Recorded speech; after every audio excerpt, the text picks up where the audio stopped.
Metroid Prime 4 Beyond, the game that's been a thorn in my side for almost 8 years now. Ever since it was announced at E3 2017, I've been extremely excited for it. Don't believe me? Here's my reaction.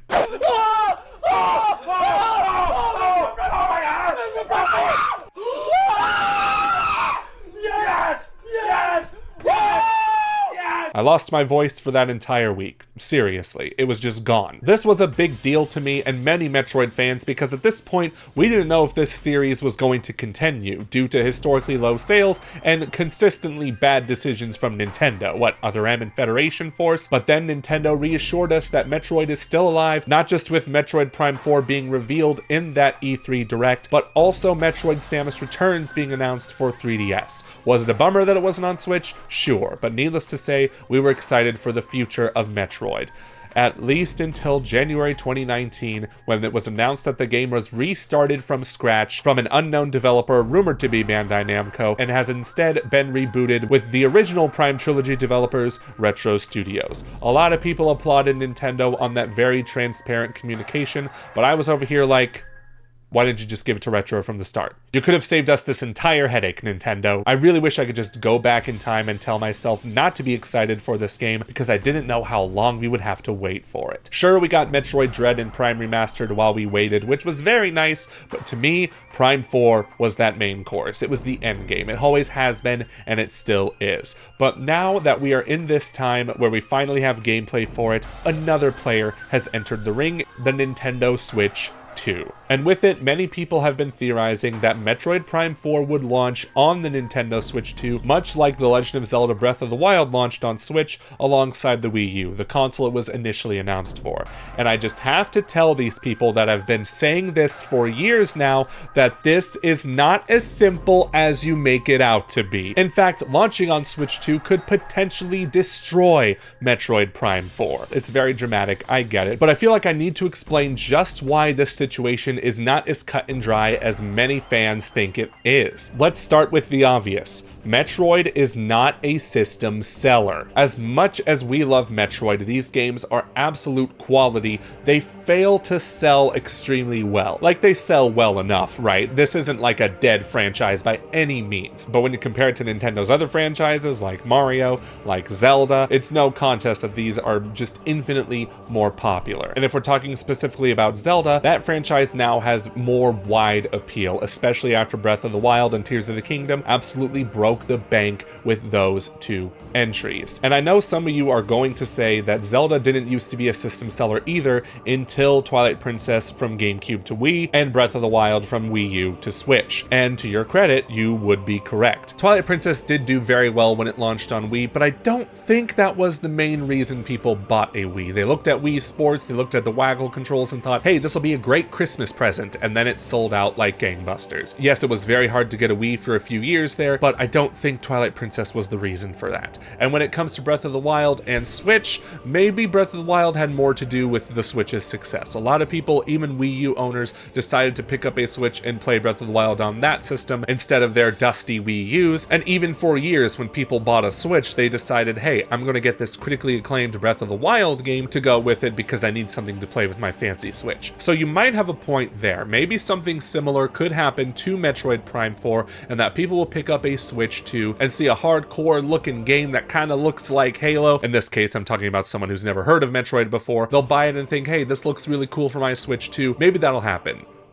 But will it? Let's look at the logistics here. Breath of the Wild was a revolution in not just the Zelda franchise, but gaming as a whole. You saw many games try to replicate its success with similar open world designs. It was just a gargantuan game for the entire industry. But when we look at Metroid Prime 4, look at that gameplay, it looks like a very safe fourth entry in the Metroid Prime series, which I'm fine with. I've always wanted a continuation of the Prime series for 17, 18 years now, however long it's been since Prime 3. So when I saw that gameplay, I wasn't mad at all that it looked the same. While there's still a lot we don't know about Prime 4, it doesn't look like it's trying to reinvent the wheel with the Prime style of gameplay. So in that sense, I don't think a lot of people, aside from the hardcore Metroid fans, would be as keen to pick up a copy of Prime 4 alongside their shiny new Switch 2s. Also, let's consider this. What else do you think the Switch 2 is going to launch with? What really helped Breath of the Wild was that it was one of the few games on the Switch launch lineup.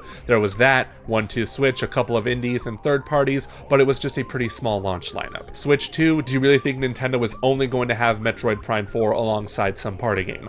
No, they're probably going to launch it with that new Mario Kart we saw. We don't know for sure if that's the case, but it's a sound theory, especially because that's the only Switch 2 game we are for sure aware of at this point. If you launch a new console with Metroid Prime 4 and Mario Kart, what do you think is going to sell better? In fact, Mario Kart sales could seriously eat into Metroid Prime 4's launch sales. That would just not look good for the franchise in the slightest, especially for a franchise that needs those sales. I've also heard the argument that, oh, but they're two separate audiences. One's a casual game, the other's a hardcore game. Okay, think of it this way. If you were going to go pick up a Switch 2 and you only had money for one game, which one are you more likely going to buy? I know what the Metroid fans are going to say, but the Nintendo fans, or like just the casual gaming fans, what do you think they're going to buy? There's also just the fact that Metroid Prime 4 is the fourth entry in a series. That's going to turn off a lot of people when they see that big ol' 4 on the box art. Actually, the 4 is not that big anymore. It's a little smaller now, but still, they're not going to be as inclined to pick up this fourth game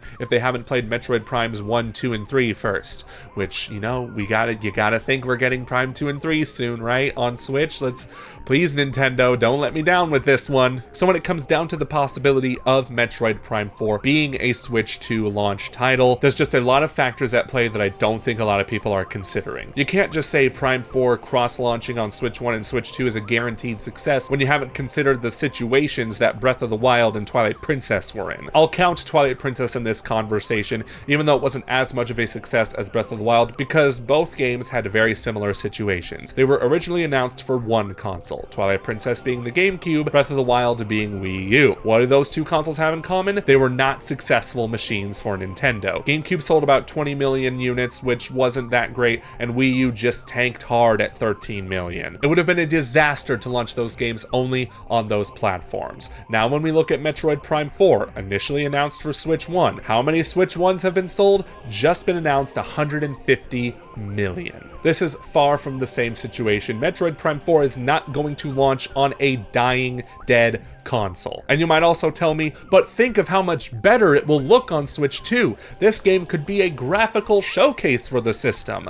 Wrong. Look at the game already. This is presumably running on Switch 1 hardware. Look at Metroid Prime Remastered. Both games look visually identical, just as great, already beautiful, and just the mere fact that it's coming to Switch 1 automatically disqualifies it as a Switch 2 technical showcase. Because let's be real, this game is not going to look that much better on Switch 2. Yes, it'll have a higher resolution, undoubtedly. Maybe if there's some frame rate hitches on Switch 1, they will be smoothed out on Switch 2, but Retro Studios has been spending 6 years optimizing this game for Switch 1 hardware. Any improvements that may come to Switch 2, be it via backwards compatibility or just an enhanced Switch 2 port, they're going to be minimal. I feel like some people think the game is just going to look completely different on Switch 2, and that's not going to happen. Like, of course this game is going to be playable on Switch 2. Just about every Switch 1 game is going to be playable on that new system. All I'm saying is Metroid Prime 4 launching on Switch 2 could be disastrous. I could also be completely wrong and it turns out to be a raging success. But I feel like all these points I brought up about the sales, about it being the fourth game and whatnot, I really feel like making Metroid Prime 4 a launch title for Switch 2 could work against it instead of in its favor like it did for Breath of the Wild. Maybe it's likely Nintendo's not even planning a Switch 2 version of this game, at least as of right now. They'll probably just release the Switch 1 cartridge and maybe it'll get some enhancements on Switch 2. I'm not quite sure. I first want to know how they're going to handle backwards compatibility on Switch 2. Will Switch 1 games get enhancements on that new system? I really hope so. Instead, I see 3 possible scenarios here. The first one being the one that I prefer is that Metroid Prime 4 releases before Switch 2 on Switch 1. Of course, that depends on when the Switch 2 is coming out. Some people are speculating June. I'm gonna wait until April to find out that release date. Even still, there is a chance we could be getting a Nintendo Direct this month to cover the remaining Switch 1 games. And what a treat it would be to see another Metroid Prime 4 trailer with a release date of like April, May. I feel like at this point it would be May. Like, imagine if we got that the same day as Doom the Dark Ages. That would just be sick. I would buy both games. But it does depend on when the Switch 2 comes out, right? Like, if it's coming out in June, Nintendo probably would just save it for that console. Like I said, I hope they don't, but that brings me to scenario number 2. Metroid Prime 4 does cross-gen release on Switch 1 and Switch 2. Just that sentence breaks my heart because I've been waiting for this game on Switch 1, waiting with bated breath every Nintendo Direct, hoping to see it for the past 7 years, and it just never showed up. And instead I have to buy a Switch 2 in order to play the best version of that game. I don't like that one bit. Not to mention it being a launch title could hurt the sales of the system because people are just buying the new Mario Kart, Mario Paint, or whatever, and just leaving Prime 4 in the dust. But the third way this game could launch is not one I prefer because that means I have to wait longer for it. Prime 4 comes out after the Switch 2. Like, we really got the Switch 2 before Metroid Prime 4, a game announced 8 years ago. That would just be But on one hand, maybe that would be better for the sales because now that people have bought Switch 2s, they're going to see this fancy looking game on it and they're going to pick it up for their Switch 2s, and anyone who couldn't get a Switch 2 can still play it on their regular Switch 1s. But then we also have to consider that there might be a big game coming out this holiday season that starts with a G and ends with a TA6. I really hope that game gets delayed. I need Metroid Prime 4 to have the spotlight here. Even then, there's a lot of other great games coming out this year too, but my goodness, Prime 4 needs as big of a spotlight as it could possibly have. But there you go, there's my little ramble about how the Switch 2 could potentially hurt Metroid Prime 4's sales, at least if it came out cross-gen. In either way, this game is going to be playable on Switch 2, don't get me wrong. I just hope Nintendo has thought really hard about this strategy, thinking about what's best for this game, especially since they lost a ton of money on that old version of the game that got scrapped. A cross-gen launch for this game is not as cut and dry as a lot of people make it out to be. They keep bringing up Breath of the Wild like that's just proof a cross-gen release works, and I'm just telling you now, it is not as simple as you might think. But what do you think? Do you agree with me that a Switch 2 cross-gen release for Prime 4 doesn't make sense, or am I totally wrong and I should eat my words? Little do you know, I'm going to die on this hill until it's officially announced when this game is coming out. I feel like a lot of people forgot that this game is finally coming out this year, and y'all need some reminders. Put this game on your wish list, put it on your radar. It's gonna be a banger. But thank you so much to my beautiful members right here for supporting me and my channel. If you want to become a FerrisWheel member yourself for access to some early uploads, click the link in the description. Or that join button that I just remembered is a thing that exists. Until next time, bye-bye.